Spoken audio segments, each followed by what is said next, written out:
رجلیہ ازمن لہ الجنہ، جو انسان کے دو ہونٹوں کے اندر ہے اور جو انسان کے دو رانوں کے اندر ہے، یعنی اس کی شرمگاہ اور زبان، جو ان دونوں چیزوں کی ضمانت مجھے دے گا، میں جنت کی ضمانت اسے دے دوں گا۔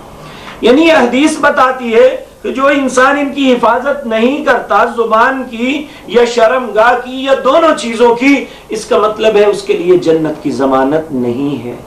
اللہ ہم سب کو محفوظ فرمائے۔ اگر ہم سے ایسی کوئی کوتاہیاں ہو رہی ہیں تو ہمیں یہ سب کچھ ترک کر کے اللہ سے معافی مانگنی چاہیے۔ بصورت دیگر اتنا بھیانک انجام ہے، انسان تصور بھی نہیں کر سکتا۔ نبی کریم صلی اللہ علیہ وسلم آپ کے سامنے یہ بات ارشاد فرمائی گئی، انسان کو، ایک لمبی حدیث حضرت ابو بکر رضی اللہ تعالی عنہ، آپ کے متعلق یہ حدیث آتی ہے، ایک مرتبہ صبح کا ٹائم تھا، مسجد نبوی میں کوئی بھی نہیں، سیدنا ابو بکر اکیلے بیٹھے ہوئے تھے۔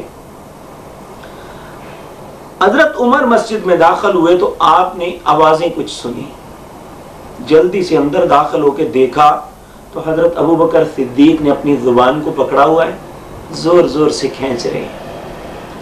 حضرت ابو بکر دیکھ کے زور سے کہتے ہیں، ابو بکر اللہ رب العزت آپ پہ رحم فرمائے، آپ یہ کیا کر رہے ہیں؟ حضرت ابو بکر رضی اللہ تعالیٰ عنہ کی آنکھوں میں آنسو آ گئے۔ آپ فرمانے لگے، ان ھذا اوردنی شر الموارد، یہ ایسی چیز ہے، زبان ایک ایسی چیز ہے، یہ انسان کو بدترین گھاٹ پہ لے جاتی ہے، یعنی جہنم کا گھاٹ۔ یہ انسان اپنی حرکت، یہ زبان انسان کو اپنی حرکتوں کی وجہ سے ایک بدترین گھاٹ پہ لے جاتی ہے۔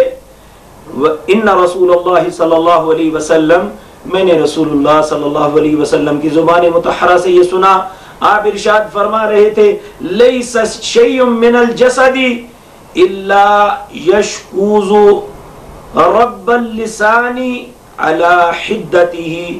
نبی کریم صلی اللہ علیہ وسلم نے ارشاد فرمایا کہ انسان جسم کا ہر حصہ زبان کی تیزی کی شکایت کرتا ہے، اس لیے میں اس زبان کو کھینچ کے سبق دے رہا ہوں کہ اس کی تیزی باقی نہ رہے، یعنی میری زبان سے کوئی بات نہ نکلے۔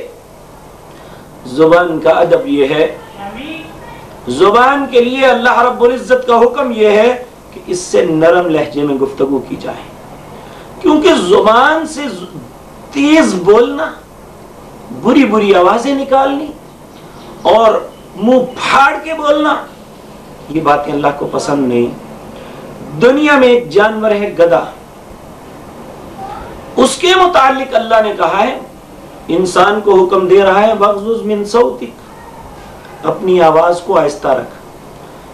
إِنَّ أَنْكَرَ الْأَصْوَاتِ لَصَوْتُ الْحَمِيرِ، دنیا میں جتنے جانور ہیں سب سے بدترین آواز گدھے کی ہے، اور آپ کو معلوم ہے گدھے کی آواز کیوں بدترین ہے؟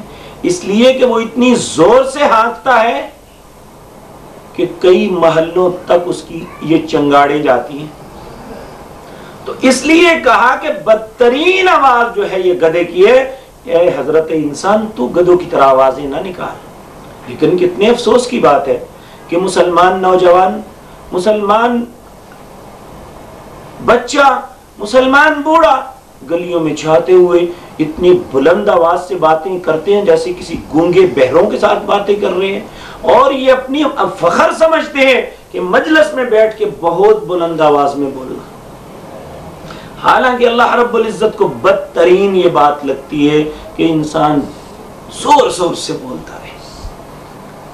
نبی صلی اللہ رب العزت اپنی پاک کلام قرآن عزیز کی سورۃ لقمان میں فرماتا ہے، وَغْضُضْ مِن صَوْتِكَ، اپنی آواز کو پست آہستہ رکھ۔ نبی کریم صلی اللہ علیہ وسلم کے متعلق صحابہ کہتے ہیں، آپ جب ہم سے گفتگو فرماتے تو اکثر اوقات یہ ہوتا کہ ہمیں پوچھنا پڑتا کہ آپ نے کیا فرمایا، اور دوسرا یہ کہ زبان کو تیز تیز کر کے نہیں بولنا چاہیے۔